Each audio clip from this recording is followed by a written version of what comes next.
Hey, what's up guys? This is me, Lovejeet Arora. स्वागत है आप सभी बच्चों का आज की इस क्लास के अंदर। हम लोग यहाँ से कहानी शुरू करते हैं डायमंड क्वेश्चंस की। तो क्वेश्चन नंबर 1 से शुरू करें। कहता है best option for the Python function is. Python functions की बात हो रही है। Function is a complete program, a function is a block of code identified by its name. मुझे नहीं लगता इसके बाद हमें कुछ ऑप्शन पढ़ने की जरूरत है, क्योंकि हमारा आंसर है वो यही है। अब देखो बड़े ध्यान से सुनो, अगर हम फंक्शंस की बात करते हैं और खास तौर पर हम यूजर डिफाइंड फंक्शंस की बात करते हैं, तो देखिए हमारे पास भरा पूरा एक प्रोग्राम है। हम चाहते हैं कि उस भरे पूरे प्रोग्राम के अंदर ऑफ कोर्स हमारे पास काफ़ी सारे काम होंगे, और हम चाहते हैं कि वो जो काम है ना वो हम ऐसे सेक्शंस के अंदर, ब्लॉक्स के अंदर, चंक्स के अंदर डिवाइड कर दें। मान लीजिए एक प्रोग्राम है, एक प्रोजेक्ट है जिसके अंदर मैं कुछ ऐसा काम करवा रही हूँ जैसे कि एवरेज निकाल रही हूँ बच्चों के मार्क्स का, और यहाँ पर बच्चों के मार्क्स की और उनकी पर्सनल डिटेल की एंट्रीज यूजर से करा रही हूँ। ठीक है, तो ये 2 टास्क है मेरे पास में। मैंने क्या किया, बजाय इनको कि एक सिंगल प्रोग्राम में इनको लिखने की बजाय, वहां किचड़ पिचड़ करने की बजाय, मैंने इनके काम को सेपरेट कर दिया, ताकि मेरे लिए समझना, दूसरे के लिए समझना, और वापस से अगर मुझे ऐसा ही कोई करना पड़ रहा है कि मुझे बच्चों की डिटेल लेनी पड़ रही है किसी भी और रीजन की वजह से या किसी भी और प्रोग्राम के अंदर, तो मैं इसको रीयूज है जो कर पाऊँ। इससे कितने फायदे हो गए, रीयूजेबिलिटी हो गई, मैनेज हो गया आपका कोड, है ना। तो जैसे मैंने इसको नाम दे दिया एवीजी, इसको मैंने नाम दे दिया मान लीजिए डेटा एंट्री या फिर पर्सनल डिटेल या स्टूडेंट डिटेल, व्हाटएवर, है ना। तो मतलब फंक्शन क्या हो गया, एक ब्लॉक हो गया एक तरीके से, है ना। तो नाम हम उस तरीके का रखें जिससे उसके काम के बारे में पहचान हो। जैसे कि एवरेज निकाल रहा है तो एवीजी नाम मैंने रख दिया, है ना। और जैसे कि मैंने अगर बात करूँ इसके नाम की, यहाँ पर जैसे मैंने डेटा एंट्री है, तो मतलब डेटा एंट्री इसके अंदर हो रही है। ऑल्दो आप कोई भी नाम दे सकते हो, even you can give Shahrukh, Salman, whatever, but try to give their the meaningful name, है ना। तो ये मेरे फंक्शंस होंगे। ऐसे ये कौन से हैं, यूजर डिफाइंड फंक्शन है, मतलब हम अपनी मर्जी से कुछ फंक्शंस बना रहे हैं। But we have the predefined functions as well. Let's say print function, let's say input function, these all are the functions which are already predefined, पहले से बने बनाए फंक्शंस हैं। ठीक है, मतलब मैंने नहीं बनाए, तुमने नहीं बनाए, पाइथन के अंदर पहले से इनबिल्ट है। Int function, type function, ID function, len function, these all, मतलब देयर आर सो मेनी, मतलब सो मेनी क्या, इतने फंक्शंस हैं आपके पास। बस जैसे जैसे आप यूज करते जाओगे आपके सामने है जो आते जाएंगे। एंड बस this is all about the function. Function is a block of code identified by its name. Choose correct statement. Default values override the values passes by the user. Default arguments are declared before positional argument. Values passed by user override the default value. मेरे को लगता है जो सी हमने पढ़ा है वो हमारे पास बिल्कुल करेक्ट है। एक चीज मैं तीनों की ही मैं आपको एग्जांपल बताती हूँ। तो पहला इज सेइंग कि default values override values passed by the user, मतलब ये और ये चीज दोनों का रिवर्स बोल रही है। कि मान लीजिए हमारे पास एक फंक्शन है which name is X Y Z, and let's say आपके पास x और मान लीजिए y इज इक्वल टू 10 है। अब मैंने कुछ कुछ काम कराया और मैं यहाँ से कॉल कर रही हूँ। ठीक है, मान लीजिए मैंने 10 और 100 भेजा। अब ये इसके अंदर गया रिस्पेक्टिवली, ये इसके अंदर। अब सवाल ये उठता है कि y में 10 काम करेगा या y में 100 काम करेगा, 10 या फिर 100। एक्चुअल में क्या होगा कि ये वैल्यू जो है ना, डिफॉल्ट वैल्यू, ये उस टाइम पर फ्रेम में आएगी, उस टाइम पर काम में आएगी जब हमने यहाँ से कुछ नहीं भेजा है। But if you are sending the data through the function call, उस वक्त the old data, this default data will be replaced by the new one. तो यहाँ पर आपका 100 के थ्रू ये रिप्लेस हो जाएगा, मतलब the new value that will B 100 जो हम काम में लाएंगे।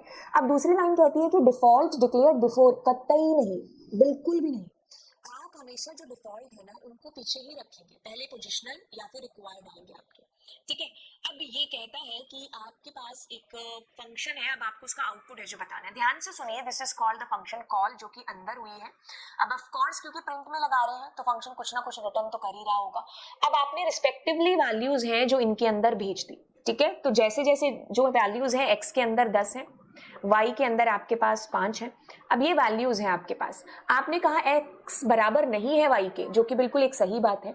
अब x के अंदर क्या है आपके पास 10, और आपने उसमें 5 जोड़ दिया, यानी कि 15 आपको इसने रिटर्न कर दिया। ठीक है, तो जब रिटर्न हुआ तो इसने प्रिंट कराया, बस आपके पास 15 प्रिंट हो गया। कई बच्चे इस चीज में कंफ्यूज हो जाते हैं कि रिटर्न और प्रिंट में क्या अंतर है, जबकि इन दोनों में कोई सिमिलैरिटी है ही नहीं है दूर दूर तक। फिर भी बच्चे इन दोनों में कंफ्यूज हो जाते हैं, और बहुत सारे बच्चे ऐसे हैं जो अभी देख रहे होंगे और वो इस चीज को रिलेट कर पा रहे होंगे कि हाँ, हमें कंफ्यूजन होता है रिटर्न के बीच में और प्रिंट के बीच में। अब ध्यान से सुनिए क्या है, इनमें दूर दूर तक मैच क्यों नहीं है, क्योंकि प्रिंट एक फंक्शन है। फंक्शन है तो मतलब इसको एक काम सौंपा है। क्या काम सौंपा है? इसका काम है कि भाई तुम्हारे अंदर जो भी यहाँ पर वैल्यू लिखेंगे ना, कोट्स में, विदाउट कोट्स लिखा, फंक्शन कॉल करके जब हम रिटर्न करें, मतलब जो भी है ना तुम्हारे अंदर यहाँ पर वो प्रिंट होगा, ठीक है। ये बिल्ट इन फंक्शन है, पहले से बना बनाया, जिसका काम is fix to print something. Then we have a keyword here. Python के अंदर वी हैव 35 कीवर्ड्स, उनमें से एक है रिटर्न, ठीक है। रिटर्न क्या है? पहली चीज एक कीवर्ड है। इसका नाम इसके काम की तरह, इसका काम इसके नाम की तरह, नाम इसके काम की तरह, जो भी आप कह लो, कि ये कहता है कि मैं रिटर्न करूंगा। क्या रिटर्न करोगे? आंसर रिटर्न करोगे या कोई वैल्यू, कुछ भी आप वैल्यू रिटर्न कर रहे हो। मतलब फंक्शन के अंदर काम हुआ, काम होकर के अब मुझे वो वैल्यू प्रिंट नहीं करानी है, मुझे उस वैल्यू को वापस लेना है किसी भी और XYZ रीजन के लिए।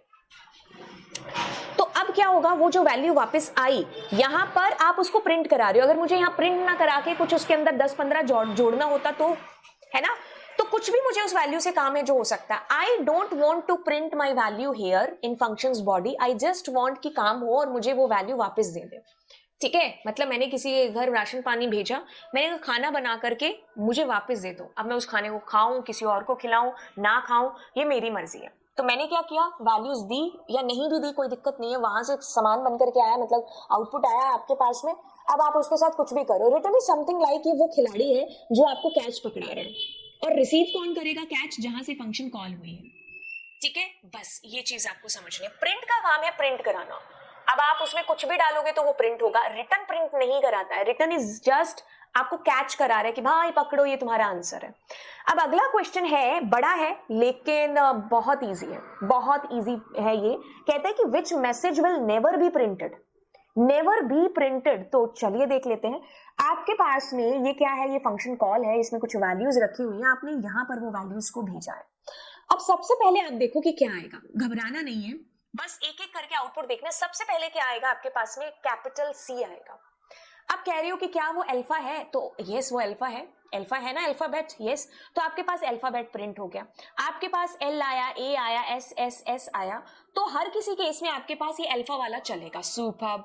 अब आपके पास में आता है ये 2 3 2, तो इस केस में ये फंक्शन नहीं चलेगा। चला तो कब? CLASSS के लिए चला, या फिर वो सारी ABCD के लिए चलेगा। बट वो नहीं चलेगा जब हमारे पास ये 2 3 2 या @ या डॉट की बात करेंगे। तो जैसे 2 3 2 इनकी बारी आती है x के अंदर, तो यस ये डिजिट है तो ये चल जाएगा। अब हमारे पास जब @ आएगा तो उसमें ये भी नहीं चला, ये भी नहीं चला, ये भी नहीं चला, तो कौन चला? ऑल द बेस्ट चला। मतलब अगर आप नजर मारोगे इस पूरे प्रोग्राम के अंदर, तो ये जो एक इकलौता ऐसा हमने इफ एलिफ लगा रखा है जो नहीं चलेगा। The reason is what? क्योंकि अगर मैं कैपिटल L लिखूं या स्मॉल l लिखूं, ये है तो अल्फाबेट ही ना। अगर मैंने छोटा m लिखा या कैपिटल M लिखा, ये है तो अल्फाबेट ही ना। तो जैसे आपके पास कैपिटल अल्फाबेट आए या फिर आप स्मॉल के अंदर, तो ये चलेगा। मतलब आप कभी इस कंडीशन पर पहुंच ही नहीं पाओगे, आप कभी अपर वाली कंडीशन में पहुंच ही नहीं पाए। तो कभी पहुंच नहीं पाए तो ये आपके पास अपर मैसेज है जो कभी भी प्रिंट नहीं होगा, यू छोटा आएगा क्योंकि प्रिंट में लिखा हुआ, right. This is all about it. आगे चलते कहता है कि how many times the message all the best will be printed. तो ऑल द बेस्ट कितनी बार प्रिंट होगा? अल्फाबेट आ गया, डिजिट आ गई, उसके अलावा बचा क्या? बचा आपके पास @ और डॉट। अब 2 बार आया तो 2 बार प्रिंट होगा ऑल दी बेस्ट, ठीक है। तो दिस इज, देन हमारे पास क्वेश्चन कहता है कि आपके पास एक फंक्शन है जिसमें हम क्या कर रहे हैं, देख पर जहां पर हम क्या कर रहे हैं, रिस्पेक्टिवली 20 इसके अंदर गया और एज इसमें गया आपके पास किशन। मतलब अगर मैं वैल्यूज को लिखूं तो मैं कहूं नेम में 20 एंड एज में आपके पास गया किशन, ठीक है। अब ध्यान से सुनिए, ये जो ऊपर है ये दोनों क्या है? ये डिफॉल्ट हैं आपके, है ना। अब आप एक तरीके से ये सोच रहे होंगे कि नेम में 20, एज में किशन। देखो ये प्रोग्रामिंग है, हम मशीन के ऊपर अपना प्रोग्राम लिख रहे हैं, हमारी मशीन इसको एग्जीक्यूट कर रही है, दिमाग नहीं है मशीन के अंदर। जैसा कोड आपने लिखा है वो उसको एग्जीक्यूट करेगी। तुम्हें और मुझे पता है यहाँ पर कि भाई नेम के अंदर किशन जाना चाहिए और एज में 20 न्यूमेरिक वैल्यू है जो जानी चाहिए। यही कंसेप्ट समझना है आपको यहाँ पर कि कीवर्ड्स की क्या इंपॉर्टेंस रहती है। तो मतलब यहाँ पर समझो, जो आपने वैल्यूज लिख दी ना, वो रिस्पेक्टिवली पहली चीज उसी के अंदर ही है जो जाएगी, ठीक है। अगर आपका सीक्वेंस आगे पीछे है, आपको पता ही नहीं है कि ऊपर नेम पहले है या एज पहले है, तो ऐसे किस्म में आप बचने के लिए क्या कर सकते थे? आप यहाँ पर age is equal to 20 comma name, no name का n छोटा आएगा क्योंकि यहाँ छोटा है, name is equal to Kishan, ये आप यहां पर दे देते अगर आपको सीक्वेंस पता नहीं था।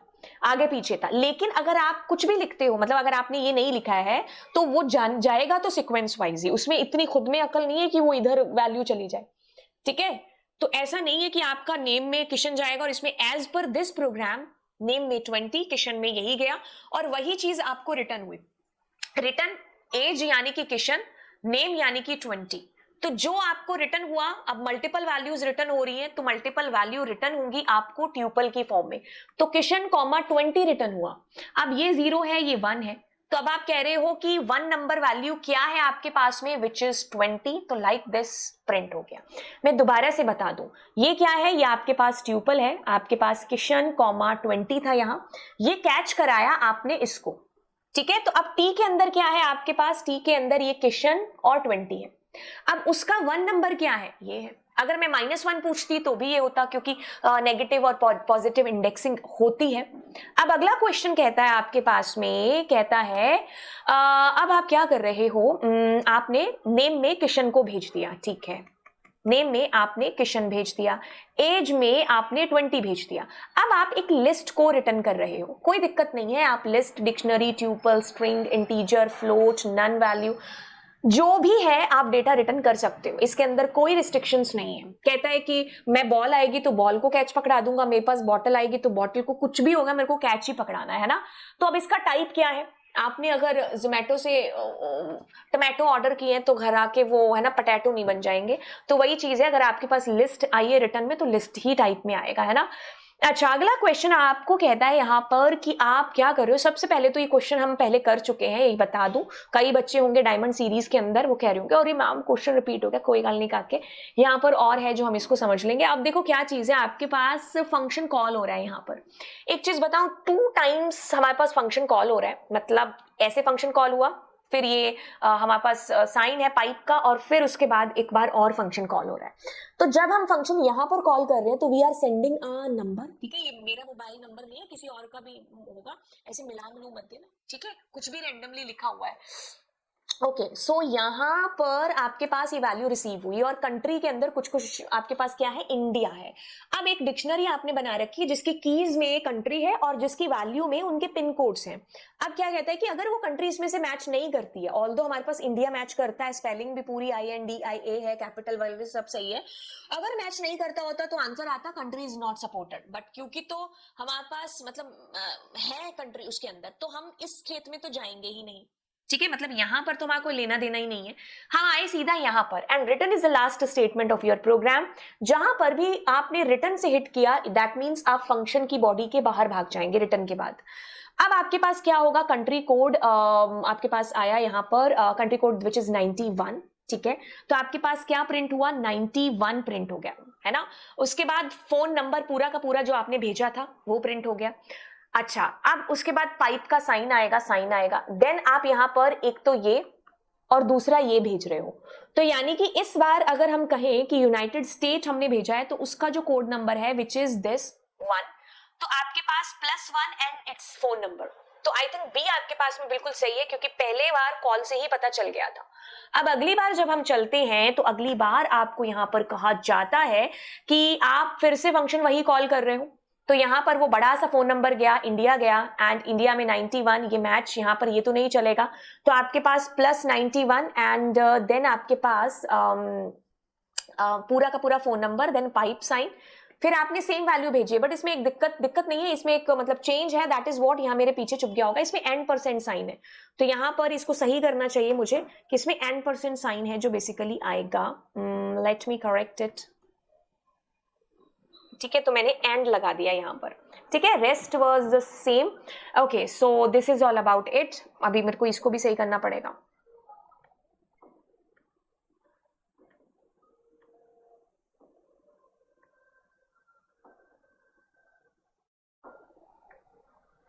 ठीक है, तो आपके पास आंसर आया कुछ ऐसे। अब आगे चलते हैं, तो कहता है आपके पास एक डिक्शनरी है और आपने क्या किया, देखो पहली लाइन में you have a dictionary superb, दूसरी लाइन में क्या किया आपने, DS यहाँ पर 3 को 4 बना दिया कि आपने डेटा को अपडेट कर दिया, dictionary is immutable and the changes are possible there. अब आप क्या कर रहे हो, अब आप, ये आपका ग्लोबल है, अब आप इसके अंदर देखेंगे क्योंकि फंक्शन तो तब तक काम नहीं करेगा जब तक आप उसको कॉल नहीं करते हो, खैर है ना। तो अब आपके पास क्या हो रहा है, सबसे पहले आई को देखिए, आई के अंदर आएगा सबसे पहले जावा। ये क्या हो रहा है, ये फंक्शन कॉल हो रहा है, तो आपने जावा को यहां पर भेजा। ग्लोबल एस, यानी कि ग्लोबल एक ऐसा कीवर्ड है जिससे आप ग्लोबल कीवर्ड की वैल्यू के थ्रू, मतलब ग्लोबल वेरिएबल में बदलाव कर सकते हो। अब आपने कहा आई, यानी कि जावा, अगर वो बुक शेल्फ के अंदर है तो आप क्या कर रहे हो, एस के अंदर आपने कहा बुक शेल्फ का आई, यानी कि क्या है, अभी जावा के अंदर 1 है, तो एस के अंदर क्या हो गया, 1 हो गया, सुपर। अब हमने क्या किया, एक बार मिटाते हैं इसको, एस में क्या चला गया, फिलहाल 1। अब हम वापस आए, वापस आकर के आई के अंदर, क्योंकि ये लूप चल रहा है ना अभी आपका, है ना, वापस कहाँ हो गए, यहाँ हो गए, यहाँ आए तो फिर गए कि आई के अंदर अब अगली वैल्यू क्या है, सी प्लस प्लस। आई के अंदर आपने सी प्लस प्लस भेजा, ग्लोबल एस है क्योंकि जो चेंज होगा वो यही होगा, अभी तक फिलहाल ये S1 हो चुका है ना। तो आई के अंदर आपके पास में क्या आया, बुक मतलब आई के अंदर क्या था, सी प्लस प्लस, क्या वो बुक शेल्फ के अंदर है। तो जो भी है S1 के अंदर विच इज 1, मतलब एस के अंदर जो भी है विच इज 1, उसके अंदर शेल्फ का आई, यानी कि अब ये सी प्लस प्लस में क्या है, 2, दोनों जुड़ जाएं तो इट मींस अब ये 2 नहीं, अब ये 3 हो गया, ठीक है। अब हम इसको भी रेस करते हैं और एस की वैल्यू 3 लिख देते हैं। अब जब हम वापस आए तो हमने क्या किया, आई के अंदर देखा तो अभी डीएस आ गया, डीएस के अंदर 3 नहीं है, 4 है, क्योंकि हम यहाँ पर अपडेट कर चुके हैं और यही चीज हम कॉल करते हैं, तो यहाँ पर डीएस है। अब डीएस क्या है, अब x1 के अंदर ऑलरेडी 3 है, तो बुक शेल्फ का डीएस की वैल्यू क्या है, विच इज 4, 4 और 3 कितने हो गए, 7। बस आगे आए तो लूप बंद हुआ और क्या प्रिंट हो गया आपके पास में, 7 है जो प्रिंट हो गया। आई होप ये चीज समझ में आ गई होगी। ड्राई रन करना सबसे इंपॉर्टेंट है, अनटिल अनलेस हम ड्राई रन नहीं करते हैं तो चीजें समझ में नहीं आएंगी। अब ये कहता है कि आपने एक पिकल मॉड्यूल इंपोर्ट कर लिया, बाइनरी फाइल आपने WB मोड में ओपन कर ली, तो जब हमें डेटा को डंप करना होता है तो हम डंप फंक्शन यूज करते हैं, यानी कि इस पूरी प्रोसेस को पिकलिंग बोला जाता है। और डंप में वैसे भी 2 पैरामीटर आते हैं, ठीक है, W मोड है, ऑब्वियसली डंप का इस्तेमाल होगा। अब ये कहता है आपसे यहां पर कि टेस्टिफाई फंक्शन है, सुपर। ए के अंदर आपके पास 22 है, बी के अंदर आपके पास 55 है, सुपर। अब आप क्या कर रहे हो, 22 माइनस 55 है जो यहां पर कर रहे हो, है ना, कोई दिक्कत नहीं है। आप कहोगे अगर नेगेटिव में आपके पास में -33 की बात हो रही है, इट्स ओके, रिटर्न हुई वैल्यू और यहां गई, तो अब आप -33 और +30 कर रहे हो, तो आपके पास क्या आएगा, -3 आएगा, है ना। बस थोड़ी बहुत मैथ्स आती है तो क्वेश्चन है जो आपका हो जाएगा, इतनी भी हमने कोई बड़ा रॉकेट साइंस नहीं कर दिया 33 माइनस -33 +30 करके, है ना। तो प्रोसेस आपको पता है, दैट्स इट, ऐसे ही होगा। मतलब मेन जो हमारा फोकस है that is on the functionality, कैसे प्रोसेस काम कर रहे हैं, ठीक है। फोकस इस चीज पर नहीं है कि -33 +30 क्या होगा, ठीक है। खैर आउटपुट में तो हमें फिर सही चीज लिखनी पड़ेगी। अगले क्वेश्चन की तरफ भागते हैं और क्वेश्चन भागते भागते कहता है हमें कि आपने मुझे 2 बार कॉल किया। ये वो अभी जो क्वेश्चन किया था ना, वो सिंगापुर नहीं, सॉरी, यूनाइटेड स्टेट वाला, वैसे ही उसकी छोटी कॉपी है ये। अब हमने 25 कॉल किया, समझो इस बात को, बी के अंदर क्या चला गया, 25, ठीक है। अब मैंने फंक्शन कॉल किया, बी में 25 है, क्या मैं सी में कुछ भेज रही हूं, नहीं भेज रही, तो सी में ओल्ड वैल्यू ही है जो आपकी काम करेगी। अब आप क्या कर रहे हो, अब आप कर रहे हो यहां पर ये, मैंने क्या बोला है, dry run is very very important, yes, तो इसको ऐसे लिख लो और c is equal to c -13 लिख लो। अब ध्यान से सुनना, what is the value of b, b is here 25 + 13, तो आपके पास में क्या आएगा, 8 और 3, 38 आ गया। सुपर मैम, आपने कैलकुलेशन कर लिया ना, हमने बड़ा एकदम बॉम्ब फोड़ दिया 25 + 13 करके।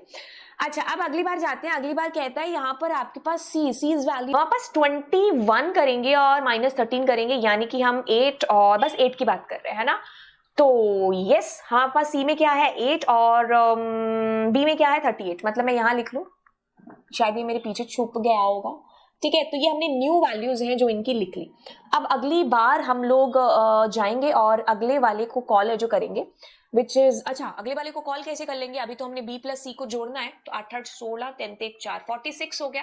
इसे में आंसर तो पता चल गया, खैर, लेकिन फिर भी हम दूसरी बार करते हैं। दूसरी बार करते तो एक बार हम पेन चेंज कर लेते हैं। अब देखो ध्यान से कि वी आर सेंडिंग हियर 35 हम भेज रहे हैं, तो b के अंदर क्या है मेरा, b के अंदर 35 है एंड c के अंदर फिर से हमने वैल्यू नहीं भेजी, तो वैल्यू नहीं भेजते तो वैल्यू नहीं भेजते तो क्या काम होता है, डिफॉल्ट काम करता है ना. So we have 21 there. Super ma'am. हाँ ओके. तो अब हम क्या करेंगे, अब हम बी के अंदर द वैल्यू इज 35 प्लस 13. तो हमारे पास 5 3 8 3 3 4. वाओ. हाँ अब अगला हमारे पास सी है. सी के अंदर आ रहा है 21 और हमने फिर से किया तो यस इसके अंदर भी हमारे पास 8 आ रहा है ना. तो 8 8 16 56 हमारे पास आ जाएगा, जो हमें पहले से पता था कि ये आंसर हमारा आएगा, है ना. सो कुछ नहीं, थोड़ी सी कैलकुलेशन करनी है. अब देखो कुछ नहीं, जोड़ घटाव करने, प्लस माइनस करना है. कोई हमने बड़ा कोई ज्योमेट्री वगैरह तो करनी नहीं इसके अंदर, है ना. प्लस माइनस करना है. तो प्लस माइनस आपको, अब प्लस माइनस कोई हमारी चिंता वाली बात नहीं है. द थिंग इज कि हमें एग्जीक्यूशन पता होनी चाहिए कि कैसे काम करेगा. अब यहाँ पर गलत होने के चांसेस कैलकुलेशन से नहीं है, गलत होने के चांसेस हैं कि पता कैसे, मतलब आप कोई बच्चा सोचेगा ये इसमें 25 चला गया, इसमें 35. No, 2 time we are calling to the function. The process we should know. Calculation हमारी एक डिफरेंट वो चीज है. यहाँ पर आपको फंक्शन की जो चलने की कैसे चलेगा प्रोसेस वो पता है जो होनी चाहिए. ठीक है. कैलकुलेशन तो आप ड्राई रन करके साइड में उसको कर लोगे. ठीक है. इतनी तो जो कि हम 13-12 को जोड़ रहे हैं, कोई बड़ी तोप तो नहीं ना, है ना, बम से उड़ा रहे हैं ना. तो अब आगे चलते. कहता है कि value only values without keys can be printed in the dictionary. Of course yes, हम वैल्यूज को प्रिंट करा सकते हैं, हम कीज को अकेला प्रिंट करा सकते हैं, कुछ भी कर सकते हैं प्रोग्रामिंग के अंदर. It's programming. जैसे मेरे माइंड में चीजें हो रखी है ना, आपको लोग कहते हैं आप कुछ भी कर सकते हो, जो सोचो वो कर सकते हो, है ना. तो ये इस प्रोग्रामिंग के अंदर भी जो सोच रहे हो सब कुछ पॉसिबल है. Everything is possible. हाँ दिमाग में प्रोग्रामिंग हो रखी है ना, बस वैसी ही हो रखी है प्रोग्रामिंग, है ना. Everything is possible. Then next is this. याद आया डिक्शनरी की कीज हमेशा यूनिक होंगी मैम. यस, ये डिक्शनरी की कीज हमेशा यूनिक होंगी. डिक्शनरी की कीज हमेशा यूनिक होंगी. डिक्शनरी की कीज हमेशा यूनिक होंगी एंड इम्यूटेबल है जो होंगी. ओके.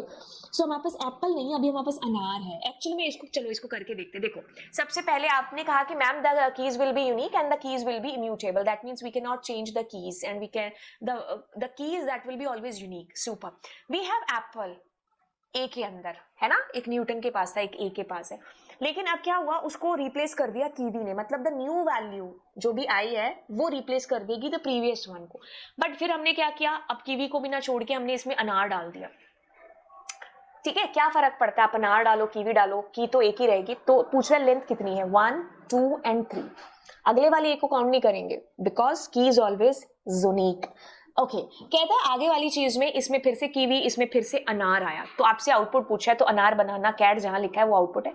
नेक्स्ट क्वेश्चन से आपका बाइनरी फाइल के अंदर से है. पिकल मॉड्यूल आपने इंपोर्ट किया, लोड आप कर रहे हो. अब ये आपसे पूछ रहा है कि आइडेंटिफाई करनी है कि आपको भाई एरर क्या है इसके अंदर. ठीक है, कर लेते हैं. The third line should be file object is equals to RB. हाँ मेरे को भी यही लग रही है कि if this is a binary file so you need to give RB. मेरे को कुछ पढ़ने का मन ही नहीं कर रहा है क्योंकि मेरे को पहले में पता चल गया कि एरर यहीं पर है. ऑल आर करेक्ट तो हो नहीं सकता था, है ना. क्यों? क्योंकि पहले में एरर निकल गई. तो इसलिए मेरा कुछ और पढ़ने का मन नहीं करा तो मैंने इसको आंसर कर दिया. हालांकि गलत भी हो सकते थे कि और भी एरर्स इंक्लूड होती इसके अंदर, हल्दो ये एरर तो है ही, है ना. तो इसलिए आपको सारे ऑप्शंस पढ़ने हैं. अब ये कहता है identify the error in the program below. Yes, pickles आपने कर दिया एंड पिकल्स डॉट लोड एंड नहीं, इसमें आरबी है आपके पास में, पिकल डॉट लोड. कोई दिक्कत नहीं है. All are correct here. मुझे कैसे पता चल रहा है कि ऑल आर करेक्ट, क्योंकि एक तो मैंने बहुत पहले ये क्वेश्चन बनाया था और मुझे मेरे खुरापाती दिमाग ने ऐसा बोला कि जरूरत नहीं है कि कोई एरर आएगी, है ना. तो बिना एरर का भी कोई क्वेश्चन बना देते हैं. बाकी इसके अंदर देखो कोई बच्चे कंफ्यूजन वाली जो चीज है, दिस इज दैट.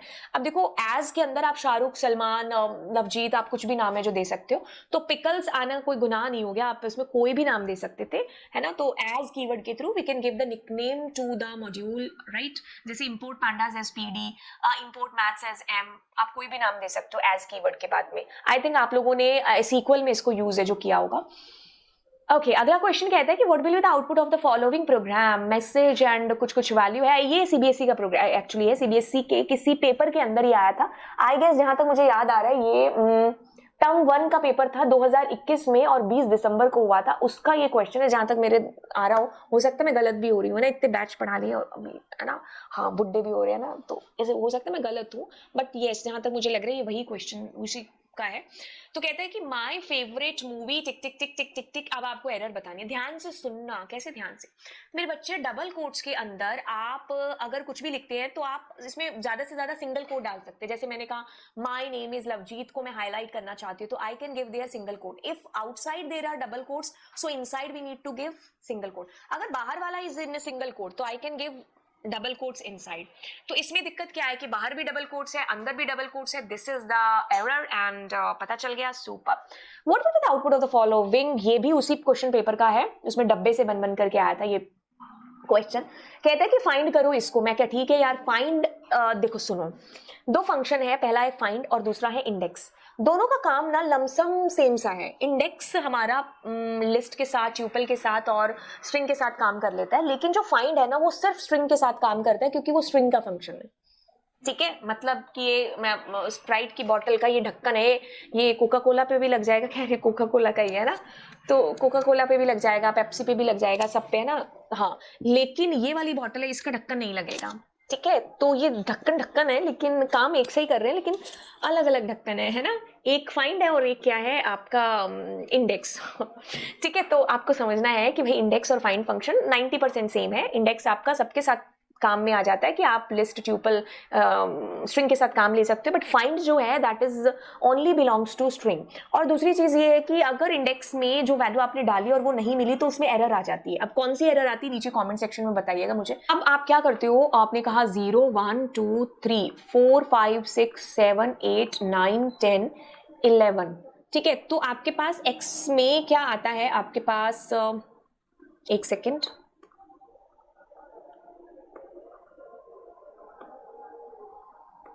आपके पास x के अंदर आएगा 11, y की बात करेंगे तो आपके पास 11 12 तो 17 आएगा आपके पास में यहाँ पर। ठीक है, अब आप इसको ओपन करते हो। मैंने 17 कैसे लिखा है? ये क्वेश्चन मार्क कहाँ पर है? 17 नंबर इंडेक्स पर है। So what we are doing exactly through the find function, we are finding the index value of that particular जो भी यहाँ दे रखा है। देन x प्लस 2 यानी कि हमारे पास 11, 11 प्लस 2 यानी कि हम 13 की बात कर रहे हैं, तो 13 कॉमा 17 यानी कि मैम मैं 13 14 15 एंड 16 नंबर इंडेक्स की बात कर रही हूँ। तो आपके पास अगर ये 12 है तो ये आपके पास RAVI, तो ये answer will be Ravi hair.